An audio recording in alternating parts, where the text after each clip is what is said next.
یہ صرف ہادی کی موت کا غم نہیں، بنگلہ دیش میں بھارت مخالف جڑیں گہری اور بہت دور تک پھیلی ہوئی ہیں۔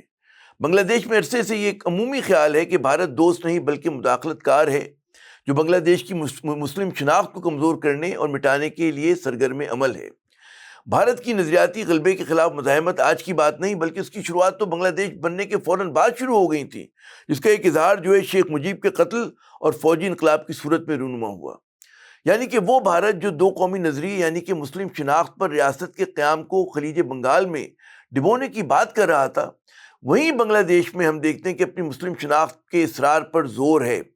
شیخ حسینہ حکومت نے دو قومی نظریے کے حامی اور مسلم شناخت پر اصرار کرنے والے کم از کم 6 رہنماؤں کو 1971 کے بوگس جنگی جرائم کے الزامات کے تحت پھانسیاں دیں، لیکن جس قسم کے اسلام دشمن رجحانات شیخ حسینہ واجد اور ان کی سرپرست بھارتی ریاست پروان چڑھانا چاہ رہی تھی، اس کا شدید رد عمل ہوا۔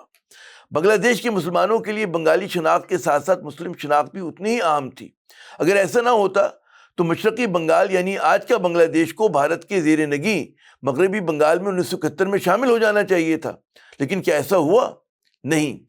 بنگلہ دیش کو پاکستان سے الگ ہو گیا، جس میں ہمارے اپنے سیاستدانوں اور اس وقت کی اسٹیبلشمنٹ کی نالائقی، خود غرضی اور موقع پرستی شامل تھی، لیکن اس پہ مسلم اور اسلامی شناخت کے پروان چڑھانے کا جذبہ نہ صرف برقرار رہا بلکہ وقت گزرنے کے ساتھ وہ بڑھتا گیا۔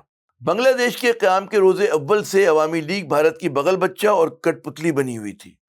بھارت کے پالیسی سازوں نے بنگلہ دیش کی باقی تمام سیاسی قوتوں اور سول سوسائٹی کو نظر انداز کرتے ہوئے اپنے تمام تر انڈے وہ عوامی لیگ کی جھولی میں ڈال دیے۔